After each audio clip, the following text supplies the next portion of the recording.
Nabelo nyoso bilandi ya radio Télébonne vos messages bubu ya yakele kilumbu ya sabata 28 juillet 2019 betume katuka na kukembela ya Nzambi na lukuta kanu ya nene mekatuka na kuluta na temple central KCC nde na nkinzi ya ibampangi mekatuka ndamu na ndambu bikude ya Nzambi mekuza kubongsa reception ine ya mbote samuna kuyamba bampangi na mekatuka ndamu na ndambu peba invité de marque mekuza kusangana kintodi na beto samuna kukembela ya Nzambi nde kati na reception ina bikude ya Nzambi mekuza kubongisa yakele ndiulu pe kubaka dikopo ya madidi yakele dambu mosi ya mbote nde kuna kati na reception yango betuke kuza kuvwanda na chorale centrale ya dibundu ya EBNM IV Pro Homme ba ndeke kuza ku agrémenter soirée yango samutini nyonso luta na mutini mosi ya mbote nde beno nyoso kena kulanda beto na bifulu ina benukela kulanda beto betuke na rigini na résidence ya mbikudi ya Nzambi dizolele mpungu wa fiduswa Isaac na commune ya Lemba beto landa mambo nyoso mutindu yake lutila nde beno nyoso kena kulanda beto na bifulu ina benukela kulanda beto betuke na rigini na résidence ya mbikudi ya Nzambi dizolele mpungu wa fiduswa Isaac na commune ya Lemba beto landa mambo nyoso mutindu yake lutila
Bampangi bakunda luzolo mutindu kaka benuke na kulanda manaka na beto betuke awa na rigini na résidence ya mbikudi ya Yave Nzambi nde awa betuke na tata na beto tata Cielo anike kuza kukisonga na nkamu na komo na nkolo yawe kimia papa kimia mama papa ozali liboso ya mikro ya RTBNM mitalisa na ba nyonso bajali kolanda biso ozali nani kati na lingomba ya RTBNM.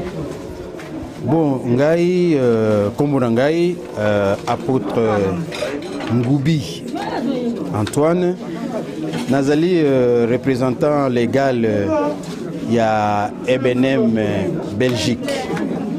Donc ngai nde nazali mokambi kuna pona kotambwisa misala ya lingomba na mboka ya royaume ya Belgique. Merci papa. Nakotala lolenge sabata ya lelo eleki ba impression na yo za ndenge. Bon, sabata ya lelo vraiment eleki malamu. Manso ndenge mabongisi ezalaki eleki malamu tosepeli pe yawe azwi nkembo oyo ebongi na ye. Sikoyo touti awa na réception mon sako la bongisaki vraiment nyonso pe eleki malamu tosepeli mingi pe tozali na kondima ete yawe pe azwi nkembo oyo ebongi na ye. Matondi mingi milulu oyo mosako lina yawe abongisi dans quelques heures. Olobi nini pona yango? Milulu wana pe tozali kozela yango vraiment à genoux po ete ezali na litomba monene pona lingomba na biso pe pona musana na yawe. Donc tozali na kondima ete yawe akozala na biso pe oyo nyonso mosakoli abongisi ekokomela biso pe tozali na kondima ete nyonso pe ekoleka malamu. Matondi mingi. Merci. Bampani bakunda luzolo beto kele kaka kintwadi na beno na kutalaka bamambu ya mbote pe ya kese ke na kuluta awa na rigini beto ke diaka na mama na beto na komo na kolo yawe kimia mama. Kimia. Talisa na baye bazali kolanda biso ozali nani? Nazali diakonesi mami mabika moko ya libota ya Ebenem nauti na Angola toye pona basiz oyo ya mnene papa Salisi naza comme ayant droit. Merci maman oza comme ayant droit.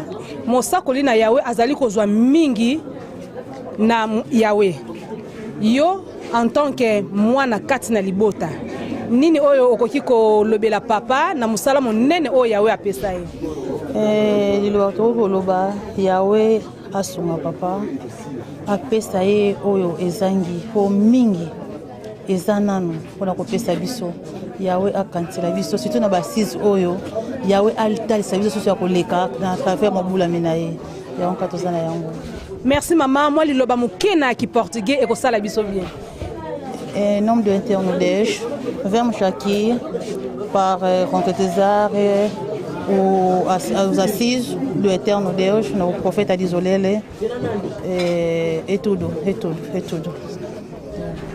Merci beaucoup maman, tozali awa na batata na biso et kosala biso esengo pote baloba batalisa esengo na bango na milulu o ya malamu mobula mina yawe désolé le mpungu wapi biso Isaac abongisi po na peuple na ye po ete ya motuya ezali ete tozwa oyo esengeli po na lobiko ya milimo na biso na nkombo na nkolo yawe kimia papa kimia mama ozali liboso ya mikro ya RTBNM mitalisa na ba nyonso bajali kolanda biso kati na lingomba ya EBNM ozali nani? Ngai kombo na ngai Révérend Nene ngai nde nazali mokambi ya lingomba na Angleterre. Donc lingomba oyo bobengaka lingomba à Londres ngai nde nazali représentant légal. Merci papa. Talisa biso lolenge nini lingomba na niveau ya kunezo kotambola? Na kombo na kolo yawe lingomba ndenge tozali komonela yango tozali kolanda lukolo ya bino na église mère. Donc bandeko na biso mpe bazali kolanda sango yaka sese ndenge bino bozali mpe kolanda yango. Matondi mingi papa na milulu oyo mobula mina yawe abongisi. Ba impression na yo na tina likambo yango ezali ndenge nini?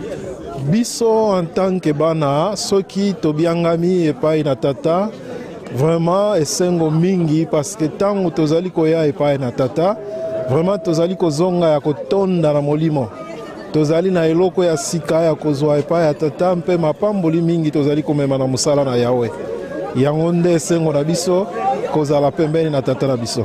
Matondi mingi papa. Merci.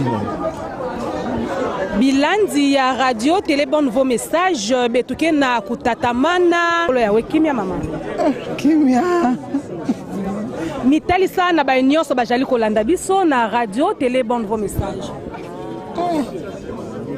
na komo na kolo yawe maman voiture désolé mama to ye awa na Kinshasa pona milulu oyo mobula mina yawe abongisi ba impression na yo ezali nini? Na komo na kolo yawe en tout cas l'impression na ngai nyonso eza kitoko ezoleka malamu nyonso eza bien. Bampangi bakunda luzolo bilandi nyonso ya radio télé bon nouveau message beno kena kulanda beto ndamu na ndambu beto ikele kaka na ambiance awa na rigini na nkombo na nkolo yawe kimia papa Kimia papa na biso ozali liboso ya micro ya radio télé bon nouveau message mitalisa na banyonso bajali kolanda biso ekosala esengo mingi toza kozongisa liboso matondi na yawe na ndenge apesi biso occasion oyo biso banso toya nzinga ya mosakoli mpona baasise oyo tokobanda lobi mpona kobongisa mosala kati na lingomba. mitalisa papa na balandi nyonso ozali nani kati na lingomba ya EBNM? Nazali apôtre Matungulu Mokemedar, nazali représentant légal ya lingomba na biso na France. Merci papa, esengo na yo to ba impression na yo ezali ndenge nini na lolenge sabata ya lelo elekeli? En tout cas, impression na ngai ezali esengo na komona ndenge kilte na biso eleki nkembo na yawe matei pe manso eleki malamu sasa ipi papa yambi biso tokaboli lipa. En tout cas nyonso eza koleka malamu matondi na yawe pe matondi na mosakoli na yawe na manso aza kosala mpona biso. Totondi botondi papa. Bilandi ya radio télé bon nouveau message beto ekele kaka na batata na beto na nkombo na nkolo yawe kimia papa. Kimia mama. Ozali liboso ya micro ya RTBNM mitalisa na banyonso bajali kolanda biso ozali nani kati na lingomba ya EBNM? Révérend apôtre Léon Dongala ya Canada Edmonton na ouest ya Canada ouest nord donc biso toza bato suka. Oui, toyaki mpona milulu papa ninga bengisaki mosakoli na yawe. Merci papa, lolenge sabata ya lelo eleki ba impression na yo ezali lolenge nini pe na milulu oyo papa bongisi nini okoki koloba na mobula mina yawe? Yambo kozongisa matondi mingi na yawe po biso bana tozali mosika ndenge yawe alobaka na mosakoli na ye ete apesi esango oyo mpona mokili mobimba ya solo ekokisama tokoloba te ekokisama po lelo oyo lingomba ezali ti pembeni kuna ya Océan Pacifique nani akoki kokanisa yango bambula eleki tozali partout na kokesana ya batango lokola esika na uti na awa ndenge tozali boye toza na différence à 7 heures donc touti mosika me kuna pe na ba-indien oyo ya Canada babandi koyoka sango yango donc totondi yawe mpona yango mpona liyangani ya lelo esengo mingi. Oui, atako mosakoli na yawe akutamaki na biso physiquement te mais tosentir azalaki totondi yawe na manso mpona liloba toyoki ezali inspiration ya yawe oyo ekita na mosakoli eleki na ntoma na ye alesi biso lelo tokoloba ete mosakoli na yawe alesi biso mais au-delà tozwi ndeko oyo atatoli atalisi biso alobi toyeba kofanda na oyo tozali na ye soki na libanda bazali koloba bongo yawe azali kososolisa bango na biso bana na dizolele tomoni ete non ngonga ekoki tolamuka tozala distraite matondi na yawe na manso. Totondi botondi papa. Merci matondi pe na radio RTBNM. Merci papa. Bandeko balandi ya radio télé bon nouveau message tozali ko continuer milulu na biso ezali esengo mingi na komona batata na biso bazali na biso elongo awa na komona nkolo yawe kimia papa. Kimia tata na beto ngeke mosi kati na bisali ya libundu ya EBNM kukisonga na nkangu sa mtibaza bange na mbote nyonso. Mon nde révérend apôtre Ndinganzita, chef de paroisse de Kinsamfwete. Matondo mingi papa na mamu nyonso ya mbikudi ya yave nzambi kena kukubika samu na kukutikisa bisadi na yandi samu na kupesa diambu ina ya mfunu meka tuka na yave nzambi. Nini ba impression kena nge tubila beto? Mais exactement, il y a des gens qui parce que il me font un abet chaque fois na utatamana kuwa bamambo ina bikuri yave mepesaka yandi betu tikuza sana kuwa yao c'est façon betu kitambikise yao na dibundu ya mvimba.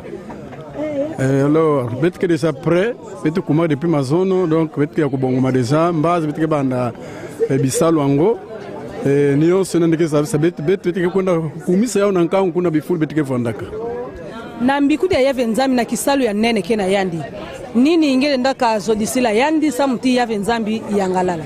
En tout cas yave nzambi nitataona kulunda yandi ni pesa na vipi parce que kisalo kena yandi ke ya ngolo yake ya nene vraiment yave nitataona kulunda yandi samuti nitatamana kutuarisa beto parce que betu kena mfunu na yandi mingi. Matolo mingi papa. Na komo na nkolo yawe ngana zali Papa Cielo Michel Kassou ya l'église Angleterre, précisément à Londres. Alors, Nazali, représentant légal adjoint, Mukambena Biso, Papa Cielo Nene, Neto, Yatuzana Yekuna. Alors, Toyaki, Pona Bassise, Oyo International. Alors, to sepeli mingi, Namanso. Merci papa na mabongisi oyo mobula mina yawe abongisi pona likambu yango. Ba impression na yo ezali nini? Na komo na nkolo yawe en tout cas tozali très impressionné na organisation d'abord. Musako lina yawe soka bongisi likambo asala kango ye moko te. Ye atambusi mitango nyonso pa na yawe. Alors ce qui réussit à botoko komona ngo ezali lisungi na yawe.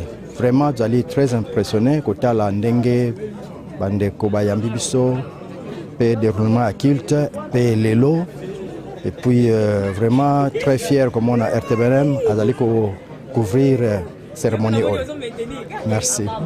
Merci papa soki lelo tozui radio pe télévision grâce na mobula mina yawe liloba nini ya esengo okoki kopesa na mobula mina yawe pote yawe njambe asepene na komo na nkolo yawe musako lina yawe ndenge toyoki na litei lelo yawe apesi charge ya kotonga lingomba ye moko akokoka yango te kokende partout ailleurs yango atie biso wana tokoka kosunga ye. Vraiment tozali wana mpona kosupporte mosako na yawe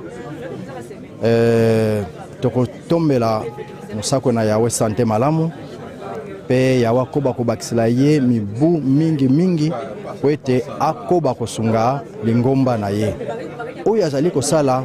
Vraiment biso ozali koyekola mingi epai ya papa. Alors nayebi ete tozali koyekola pe tokopratike mingi ozali komona mosusu omoni olobi eloko te mais oyebi ete eza leso monene tozwi epai ya papa. Vraiment courage mingi na papa akoba na mosala yawe atindela ye biso bana na ye tozali wana mpona kosupporte ye. C'est bon. Na nkombo na nkolo yawe kimia papa. Kimia. Papa na biso mi monisa na baye bazali kolanda biso. Ngai na nkombo na nkolo yawe nazali apôtre Tedika Mavwangi ya église d'Allemagne, église Allemagne. Merci papa boye awa na Kinshasa pona ba assise oyo papa abongisi.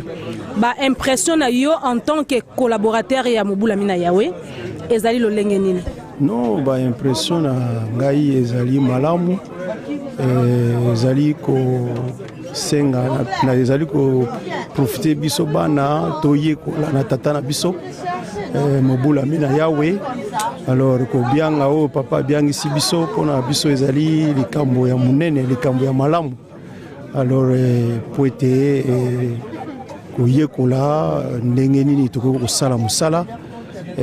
Donc tozali ko profiter na yango koye kola nzinga ya mobula mina yawe potoye kola oyo yawe apesa ye poete biso potoye ba kosala musala na ndenge ye azoko teya biso. Matondi mingi papa réception mobula mina yawe abongisi pona ba invité nyonso omoni likambo yango ndenge nini? Non ezali likambo ya malamu yango tata za koteya biso bana donc makambo ya boye mbala moko mpe azokolakisa na biso ndenge nini tokoki kosala mosala vraiment tosepeli mingi kozala na réception oyo vraiment ezali likambo ya esengo mpona biso bana na ye. C'est bon. Bilandi ya radio télé bonne vos messages beto ekele kaka kintwa dina batata na beto samuti batu bila beto mambu yena ya mbote ya mfunu yina bamekuzila awa na mbanza ya Kinshasa na mambu ye ya mbote mbikudi ya Yave Nzambi mebongisa samu na libundu ya Yave Nzambi na nkomo na nkolo yawe kimia papa kimia mama papa na nkomo na nkolo yawe mi monisa na banyonso bajali kolanda biso po ete ozali liboso ya mikro ya RTBNM. Ngai révérend Azi Francis Bankazi nazali kuna na France kosala mosala na Yahweh ndenge mosakoli topesaki elaka tosunga ye to accompagner na mission na ye na ye na bandeko na kati ya ba-assise tozali nango ya mois de juillet pe ndambo ya mois d'août bongo nde dans 2 semaines tozali kozonga na France kozala nzinga ya libota na Yahweh kuna na Europe. Matondi mingi papa lelo mobula mina Yahweh abongisi ba assise pona kopesa ya mutuya na lingomba na ye. Est-ce que likambo yango ezali mbala ya liboso to esalama deja? Likambo yo salama deja nantango wana biso tozalaki ba prédicateur bandeko bazalaki kikoya pona kosala mosala yango. Alors biso pe bandeko to ye kozwa mosala oyo na 2015 Yahweh asungi na le 7 mars de consécration elekaki na se ya loboko na Yahweh manso elekaki malamu. Alors toyaki na 2016 na séminaire nde mokola lelo basis na biso ya liboso. Donc pour nous c'est une première expérience et nous osons croire qu'à la grâce de notre Dieu que les choses vont très bien se passer. Merci papa. Par rapport à ça, quelles sont vos impressions?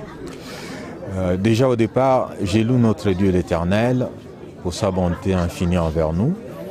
Et je remercie infiniment cette grande famille de cassésistes, des frères et sœurs qui se dévouent corps et âme pour nous préparer à un accueil bien chaleureux.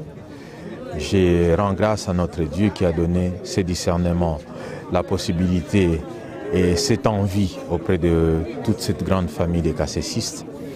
Alors, nous osons croire à la grâce de notre Dieu que les bénédictions vont pleuvoir par son saint nom, puisque vous faites beaucoup de sacrifices, il y a beaucoup d'abnégation pour aider les prophètes qui est encore parmi nous et surtout qui est encore autour de vous. Bon, nous sommes loin. Des fois, c'est par téléphone qu'on essaie d'échanger, mais vous qui êtes à côté, vous continuez d'aider les prophètes. Cela nous touche beaucoup. Alors, mes impressions sont plutôt très positives, de par l'accueil, l'ambiance déjà, et tout autour de nous. Mais je dois rajouter que ça nous fait toujours du bien de revenir vous voir et de voir la famille, puisque nos origines sont ici. Les enfants sont nés là-bas, mais nous sommes d'ici. Donc à chaque fois qu'on vient, qu'on vous voit, c'est un grand plaisir pour nous. On n'a pas envie de rentrer, mais puisqu'il y a aussi le travail de Dieu qui nous attend là-bas, c'est avec regret qu'on prend l'avion pour repartir. Mais c'est comme ça. Merci beaucoup papa. Aujourd'hui, vous avez la radio, vous avez la télévision. Qu'est-ce que vous pouvez dire au prophète de l'Éternel, son éminence, désolé, Mpongwa Philsois Isaac?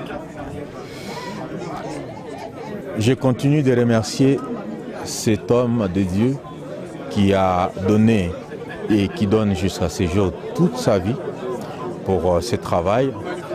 S'il l'avait accepté, je pense que c'est plus pour moi et pour les autres aussi, puisque j'étais à fond dans le christianisme et je le rappelle tout le temps que le nom que je porte, c'est le nom d'un abbé.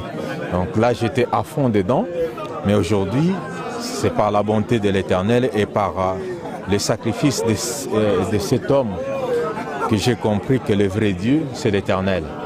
Et que ces choses-là nous ont été apprises par des personnes, et je ne sais pas si c'est intentionnellement. Nous n'allons pas les juger ces jours, c'est le Shabbat de l'Éternel. Je remercie infiniment l'homme de Dieu, le prophète Mpongwa Philsois Isaac, J'ai pris tous les jours pour que l'Éternel lui donne une très longue vie et surtout une très bonne santé. Alors, à nous aussi, que l'Éternel nous donne le discernement pour que tout ce qu'il dira, qui vient de l'Éternel, puisse être bénéfique pour nous. Voilà. Et je remercie encore le prophète d'Isolélé. Je lui souhaite une très longue vie. Merci à vous. Bilandi ya radio Télébo nouveau message betuke kaka na ndanda sani ya manaka na beto awa na ntola na beto betumemo na tata na beto na nkombo na nkolo yawe kimia papa kimia papa na biso ozali liboso ya micro ya RTBNM mimonisa na baenyoso bajali kolanda biso kati na lingomba EBNM ozali nani ngai nazali prédicateur chef de section ya autonome ya Manchester na Angleterre.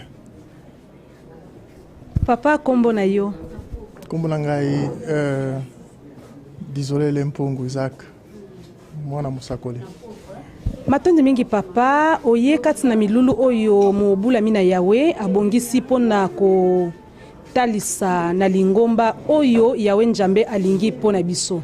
Ba impression na yo ezali lolenge nini? Ah bon.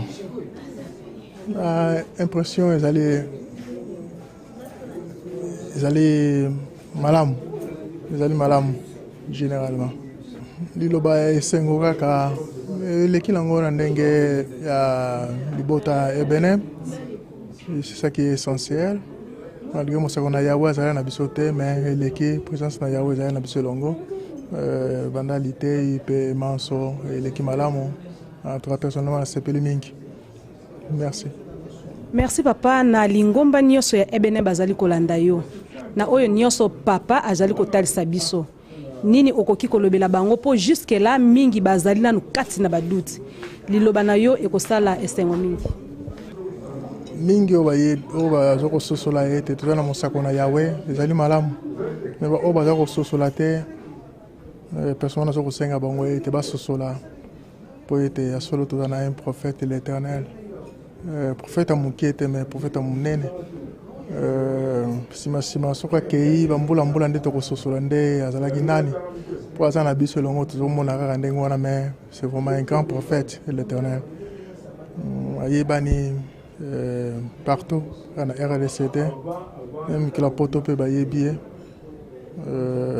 donc c'est vraiment un grand prophète de l'Éternel ayiko lakisa biso Yahweh nzambe ya solo nzambe ya lola. Donc c'est l'unique prophète en RDC au Laxabiso, Mokil Mobimba, au Laxabiso, Nzambe, la Dieu éternel. Donc ils allaient prendre le but qu'on a biso, on a pas solité, Tikaïte bas sosolango.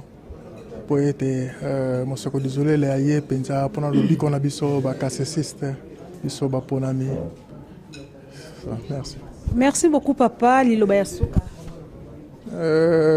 Merci mingi bozunga à la hâte surprise mais ça va c'est plus mingi on peut s'en parole sinon matondi mina yawe merci. Merci beaucoup papa totondi sambina esengo mingi awa tozali elongo na ba papa na biso ya suprématie kati na lingomba ya EBNM na nkombo na nkolo yawe kimia papa kimia papa na biso ya solo ozali le secrétaire permanent kati na lingomba ya EBNM na suprématie talisa na bainyoso bazali kolanda biso suprématie kati na lingomba ya EBNM ezali nini? Bon je voulais d'abord que talisa était suprématie ezali organe suprême de l'église. C'est l'organe qui est présidé par lui-même le chef spirituel. C'est un organe qui chapeaute toute l'Église, un organe d'inspiration qui est composé de son éminence le prophète de l'Éternel, lui-même en tant que président, 6 conseillers, un chargé du conseil général, un chargé de l'assemblée des clergés, un autre chargé du secrétariat permanent, un autre chargé de la délégation apostolique, un autre chargé du ministère de la parole vie de l'Église, et un autre chargé de, voilà, donc je disais de la délégation apostolique. Donc ça fait 6. Alors il y a aussi des attributions qui se trouvent dans la suprématie, notamment les finances, auprès de qui son éminence est libre de confier à un conseiller qu'il veut. Outre les conseillers, il y a aussi 2 ayants droit qui sont inclus dans la suprématie et qui sont aussi des conseillers. Il s'agit des conseillers ayant droit chargés des finances, et puis un autre, c'est Prédit Mayinga et Prédit Yala Basweka. Je ne saurais pas vous détailler les noms de ceux-là qui composent ou qui gèrent des conseilleries, mais sinon c'est ça la suprématie. C'est un organe d'inspiration de toute l'Église. Les décisions de la suprématie s'imposent à tout le monde et à tous les organes. Voilà ce que je peux vous dire. Merci beaucoup, papa. Aujourd'hui, les prophètes de l'Éternel organisent des assises internationales. Quelles sont vos impressions et qu'est-ce que vous pouvez dire aux prophètes de l'Éternel? Les impressions, ce sont des bonnes impressions, les mots d'encouragement. Et nous ne faisons que remercier d'abord l'Éternel Dieu et son prophète, parce qu'on sent la volonté du prophète d'accomplir ce que l'Éternel a investi en lui, bâtir l'Église. Ces assises ont une grande connotation pour nous et pour le monde entier, parce qu'il s'agit pour les prophètes d'asseoir les structures de l'Église et puis de faire ce qu'on appelle une formation continue à tous les cadres de l'Église venus du monde entier, continent d'Amérique, continent d'Europe, continent d'Afrique et voire même les différentes provinces de la RD Congo. Donc vous allez comprendre avec moi que ce sont grâce à ces assises et le monde entier où les cadres ainsi que l'Église aura à la fois de nouvelles structures, aura aussi des cadres bien formés et nous serons fixés vers la mission exacte que nous connaissons déjà, mais cette fois-ci un embellissement de ce que le prophète a à mettre au sein de l'Église sous l'inspiration de l'Éternel. Voilà. Merci beaucoup, le secrétaire permanent de l'Église Bonne Nouveau Message KCC Ebenem. Ici, nous voyons que ces assises sont internationales. Si vous pouvez nous briefer un peu quelques pays ou continents qui sont ici pour ces assises. Merci, madame le journaliste. Au fait, le Bénin est étendu dans plusieurs continents. Et ceux qui sont ici, c'est les continents d'Amérique. Dans les continents d'Amérique, il y a les États-Unis, il y a le Canada, il y a aussi le Brésil. Alors il y a aussi le continent d'Europe. Il y a plusieurs pays qui sont là, Irlande, Grande-Bretagne, il y a Belgique, il y a la France, il y a les Pays-Bas, il y a l'Allemagne. Donc c'est ça pour le continent d'Europe. Dans le continent d'Océanie, il n'y a pas encore l'Église, bien que des petites cellules. Mais sinon, dans les continents d'Afrique, nous avons l'Angola, nous avons le Gabon, nous avons la République sud-africaine, nous avons la République du Congo-Brazzaville, et tout le monde est ici. Donc voilà un peu ce que je peux vous dire. Pour la RD Congo, il y a la province de l'Équateur, la province de Kivu, la province de l'ex-Katanga et la province du Congo central. Donc voilà, madame la journaliste, ce que je peux répondre dans votre question.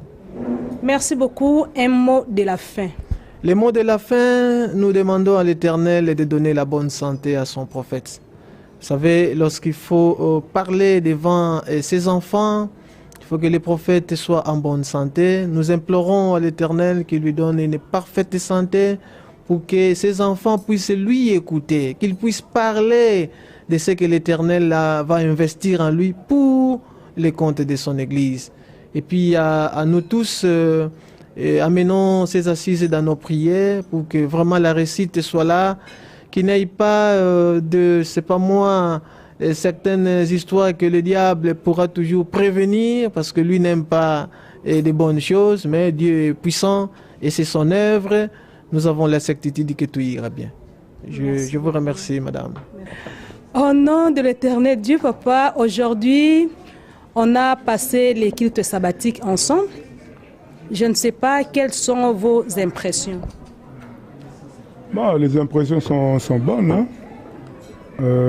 De par la prédication qui nous a été livrée, Ça a été tiré dans 2 chroniques, où là, Salomon était prêt à bâtir le temple éternel.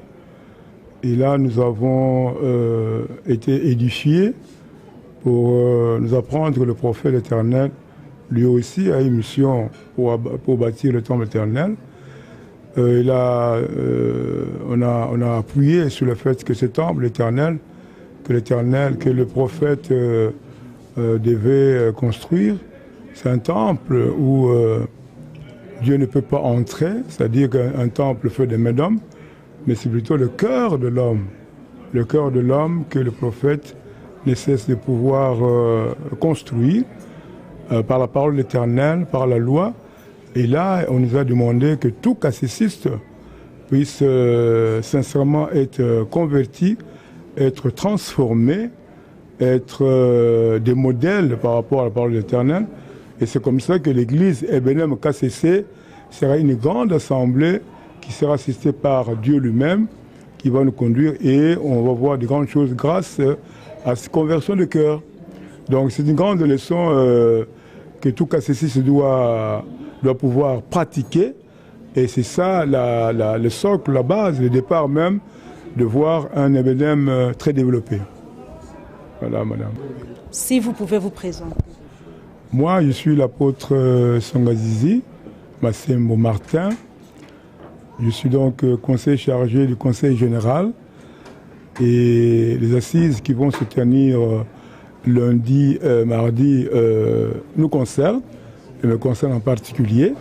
Donc ça parle de développement, parce que nous voulons que l'Église puisse se développer sérieusement par rapport à la valeur du message KCC, un bon nouveau message, quand on ne tombe pas, que tout le monde a dû voir. Il faudrait aussi que le développement matériel suive. Donc nous sommes là pour pouvoir examiner de demain et mardi qu'est-ce qu'on peut faire dans ce cadre. Merci beaucoup, papa. Un mot de la fin. Et le mot de la fin, c'est comme je dis, nous sommes là cette semaine engagés pour les assises. Nous demandons à ce que l'Éternel nous assiste de sorte qu'on ait la mémoire facile pour donner de vraies idées, de propositions constructives pour pouvoir réussir notre pari de sortir l'Église, disons, de là où elle est et de se développer et d'aller plus loin. Merci. Merci beaucoup, papa. Na kombo na nkolo yawe kimia papa? Kimia papa, maman. Papa na biso milakisa na baignon bajali kolanda biso liboso ya micro ya RTBNM. Ngai révérend apôtre Telika Mombo Félix, nazali conseiller chargé de mi parvis, ministère parole et vie de l'église. Papa na biso mosakoli na yawe azali kotalisa biso nzambe ya solo. Mais tozali komona mingi bazali nanu kati na baduti. Liloba nini okoki koyebisa biso pote bango pe bazala na bososoli ya nzambe ya solo? Akozala na badute parce que nana basosoli te. Nzambe moko ye moko yawe alobaki. Soko tali na mipeko na ye ndenga bandai koloba mibeko na ye alobaki ke nazali nzambe moko. Okoko sambela banzambe bikeko te. Banzambe oyo ya batu babotami na basi. Nzambe oyo ya botama na mwasi azali nzambe te. Ye moko azali yawe. Nzambe moko, nzambe mususu azali te. Ba prophète basakolaki yango, ye prophète dizolele asakoli yango. Soki ozoko kanisa ke kosambela nzambe mususu, c'est de l'idolâtrie. C'est un grand péché. Epesaka nzambe kanda. Mutu nyonso aza kosambela nzambe mususu oyo ya mutu oyo akufaka to akufa azali na nzela ya solo te. Ifo balusambo na biso etala na yawe nzambe oyo asala lola se pe biso bizana yango oyo asala biso bato. Nzambe lera asalaki mutu asalaki ye moko na mabele na mai na bibwele na bambisi ya mai mukolo ya 7e jour aye kopema. basalaki yango na mutu te bamosusu bazokoloba o nzambe mutu batangi kombe nzambe batangi nzambe mosusu ke mutu asali ngai. C'est un grand péché. Eza lisumu monene impardonnable soko zokoloba ke nzambe mosusu mutu asala yo nzambe akokolimbisa yo te. Il faut faire très attention. Nzambe azali moko tozoko insister bazali mibale te azali bobele moko. Nzambe abotaka mwana te ke oyo mwana nzambe aboti no. Nzambe apesaka bokonzi na mutu te ke napesi bokonzi na mutu tel no. Nzambe azali jaloux. Nzambe azali moko. Banzambe ezali mibale te bobele moko. Matondi mingi papa liloba ya suka tolanda maloba oyo ye moko nzambe alobi lera apesaki mibeko sans kotala oyo baprofete balobi lera apesaki mibeko kotala na Exode chapitre 20 ndenga apesaki mibeko alobaki nini na mobeko ya yambo bokoki kokumisa nzambe mosusu oyo maloba ebimaki na monoko na ye baoyo bashangeaki yango basali mbeba monene mpe libungi na bato ke nzambe apesaki pouvoir na makingandi non apesaki yango te. Donc faut tolanda kosambela nzambe adresse prière na yo na nzambe ya lola oyo asala lola na se ko adresse yango na mutu te. Voilà. Merci beaucoup papa. Merci. Bilandi ya radio télé bon vos messages betume kumana ntuka ya manaka na beto samu na kilumbu ya bubu yai betume tonda beno nyonso mekatuka na kulanda beto na mbote nyonso betume tonda ya venzambi samuti yandi me permettre ti kisalu ya salema na mbote nyonso kuna mpe beto zimbakana ve bantu adisi nyonso ya RTBNM na dilwa kuya ba mepesa beto samuti beno landa mambo ya na mbote nyonso isena beto diaka beto zimbakana ba ove Selio tutuma pe Mike Mvika betume sepela mingi na kisalu ya mbote bamekatuka na kusadila beto na ntola ya kizonzolo ya vandaka ya beno mpangi pe kisadi Berthe Mawala samu na RTBNM beno bikana mbote.